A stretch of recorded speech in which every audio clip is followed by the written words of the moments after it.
All candidates ध्यान देंगे। आप देख रहे हैं NTT nursery teacher training course का सेकेंड ईयर पेपर 4 का इंपोर्टेंट क्वेश्चन देखेंगे। सेकेंड ईयर का पेपर 4 का इंपोर्टेंट क्वेश्चन देखेंगे।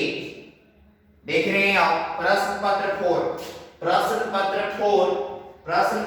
4 में जो प्रश्न पत्र 4 का नाम है वो है अध्यापक शिक्षा टीचर एजुकेशन।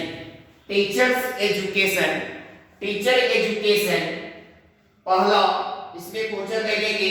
फर्स्ट क्वेश्चन जो होगा,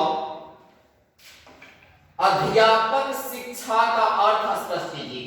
अध्यापक शिक्षा का अर्थ स्पष्ट कीजिए एवं परिभाषा दीजिए तथा अध्यापक शिक्षा की आवश्यकता बताइए। फिर से देखेंगे, अध्यापक शिक्षा का अर्थ स्पष्ट कीजिए।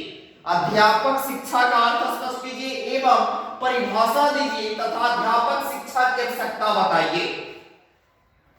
Explain the meaning of teacher education and indicate the need of teacher education। अध्यापक शिक्षा का अर्थ स्पष्ट कीजिए एवं परिभाषा दीजिए तथा अध्यापक शिक्षा की आवश्यकता बताइए। फर्स्ट क्वेश्चन है, वेरी इंपॉर्टेंट क्वेश्चन है। अगला पॉइंट देखेंगे 2 नंबर क्वेश्चन देखेंगे। 2 नंबर, भारत में अध्यापक शिक्षा की समस्याओं का संक्षेप में वर्णन कीजिए।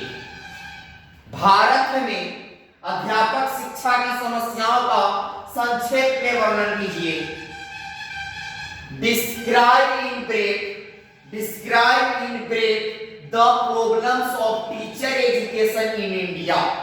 Teachers education in India. Bharat में अध्यापक शिक्षा की समस्याओं का संक्षेप में वर्णन कीजिए। अगला क्वेश्चन देखेंगे 3 नंबर क्वेश्चन देखेंगे। 3 नंबर, शिक्षक प्रशिक्षण में गुणात्मक सुधार की आवश्यकता क्यों है?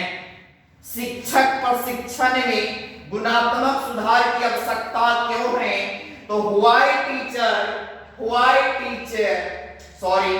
why there is a need of qualitative improvement in teacher education। शिक्षक प्रशिक्षण में गुणात्मक सुधार की आवश्यकता क्यों है, उसके बारे में क्या करना है, बताना है। अगला क्वेश्चन 4 नंबर कैसे पूछेगा? क्वेश्चन नंबर 4 कैसा होगा? देखिए दिव्य क्वेश्चन है, सेवरात अध्यापक शिक्षा कार्यक्रम क्या है? इसकी आवश्यकता, उद्देश्य तथा महत्व बताइए। अध्यापक शिक्षा के कार्यक्रम का वर्णन कीजिए। ध्यान देंगे, what is in service teacher education programme, indicate its need, objectives and importance, describe teacher education programme. सेवरात अध्यापक शिक्षा कार्यक्रम क्या है? इसकी आवश्यकता, उद्देश्य तथा महत्व बताइए। अध्यापक शिक्षा के कार्यक्रम को क्या कीजिए, वर्णन कीजिए।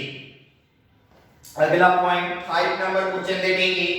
5 नंबर क्वेश्चन देखेंगे, अध्यापक शिक्षा के प्रमुख प्रतिमानों का वर्णन कीजिए। अध्यापक शिक्षा के प्रमुख प्रतिमानों का क्या कीजिए, वर्णन कीजिए। Describe the models of teacher education. Describe the models of teacher education. अध्यापक शिक्षा के प्रमुख प्रतिमानों का क्या कीजिए, वर्णन कीजिए। 6 नंबर क्वेश्चन देखेंगे। 6 नंबर क्वेश्चन देखेंगे, दूरवर्ती शिक्षा का अर्थ समझाइए। इसकी आवश्यकता और विशेषताएं बताओ, समझाइए। What is the meaning of distance education, describe its need and characteristics features. दूरवर्ती शिक्षा का अर्थ समझाइए, इसकी आवश्यकता और विशेषताएं समझाइए। अगला क्वेश्चन 7 नंबर क्वेश्चन देखेंगे। मानवीय जनसंख्या की अभिवृद्धि के इतिहास की संक्षिप्त विवेचना कीजिए। क्या कीजिए? संक्षिप्त विवेचना कीजिए। Discuss in brief the history of human population growth. मानवीय जनसंख्या की अभिवृद्धि के इतिहास की संक्षिप्त विवेचना कीजिए। अगला पॉइंट 8 नंबर मुझे देखेंगे। जनसंख्या शिक्षा की समस्याओं एवं उनके समाधान के उपायों का संक्षेप में वर्णन कीजिए। जनसंख्या शिक्षा के प्रचार के लिए शिक्षा संस्था की भूमिका की संक्षिप्त विवेचना कीजिए। Describe the problem of population education and their reminds. Discuss in brief the role of education institution for the development of population education. फिर से देखेंगे। जनसंख्या शिक्षा की समस्याओं एवं उनके समाधान के उपायों का संक्षेप में वर्णन कीजिए। किसमें वर्णन कीजिए? संक्षेप में वर्णन कीजिए। जनसंख्या शिक्षा के प्रचार के लिए शिक्षा संस्था की भूमिका की संक्षिप्त विवेचना क्या कीजिए? विवेचना कीजिए। आप देख रहे हैं पूरा जितना 8 क्वेश्चन जो है एक VBI है। VBI में वेरी इंपॉर्टेंट क्वेश्चन है, वेरी इंपॉर्टेंट क्वेश्चन है। ये प्रश्न पत्र 4 का क्वेश्चन है। जो प्रश्न पत्र 4 में पेपर 4 में जो क्वेश्चन पूछा जाएगा वो क्वेश्चन क्या है? 1 से लेकर 8 तक क्वेश्चन है। सर क्वेश्चन कितने पूछे जाएंगे? क्वेश्चन आपका एक A ग्रुप, एक B ग्रुप, एक C ग्रुप, एक D ग्रुप होगा। इसमें 2 क्वेश्चन होंगे, इसमें भी 2 क्वेश्चन होंगे, इसमें भी 2 क्वेश्चन होगा, इसमें भी 2। कितने होंगे? 1 क्वेश्चन होगा। अब देखिए अब क्या होगा। अब ये 2 क्वेश्चन जो है 2 क्वेश्चन है, उसमें से एक के जवाब देना है, इसमें से भी एक के जवाब देना है, इसमें से भी एक के जवाब देना है। और इसमें डिफाइन करने के लिए कहेगा, परिभाषा देने के लिए तो 3 को डिफाइन करने के लिए देगा, उसमें से कहेगा 2 को परिभाषित कीजिए। तो कितना?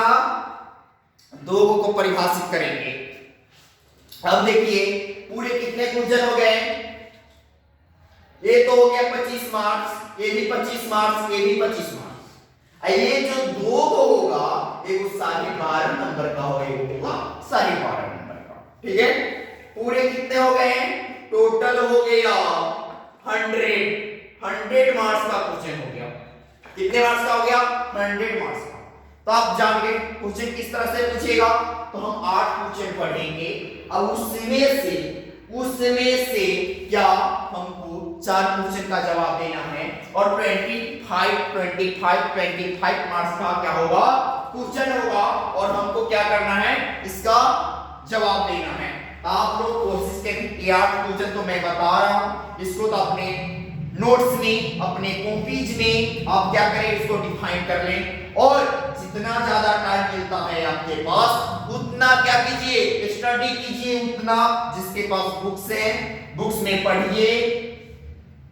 बुक्स में नहीं पढ़ समझ में आता है तो आप क्या कीजिए? वीडियो देखिए। नहीं समझ में आता है कॉल कीजिए। अब बट जिसके पास बुक नहीं है वो क्या कीजिए? यूट्यूब से पढ़िए। वो भी नहीं है तो जाकर बुक सेंटर से बुक ले लीजिए।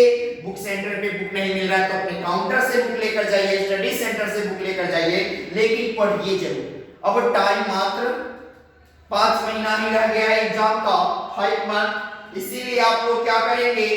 आप लोग क्या कीजिए, अच्छा से अच्छा अपना सेकेंड ईयर का तैयारी करिए, बढ़िया से बढ़िया मार्क्स आप उठा सकते हैं। आपका जो लिखित परीक्षा होगा वो 700 का होगा। कितना का होगा? 700 का होगा। और 700 में आप जितना अच्छा नंबर लाएंगे, हमारे सेंटर का सबसे हाईएस्ट नंबर फर्स्ट ईयर में 570 रहा है, 570 रहा है। 700 के लिखित परीक्षा में 570 हाईएस्ट मार्क्स ही मात्र गया है। तो इसीलिए आप लोग कहेंगे, और मिनिमम मार्क्स हमारे यहाँ 512 है, हमारे स्टडी सेंटर का मिनिमम मार्क्स 512 है। तो आप लोग क्या कीजिए, बढ़िया से बढ़िया तैयारी कीजिए और अच्छा से अच्छा मार्क्स क्या कीजिए, उठाइए। अगला जो वीडियो होगा वो आपका प्रश्न पत्र 5 का होगा। प्रश्न पत्र 5 में जो VBI क्वेश्चन होंगे, पेपर 5 का जो भी क्वेश्चन इंपोर्टेंस होंगे, उस क्वेश्चन को क्या करेंगे, हम बताएंगे अगले वीडियो में।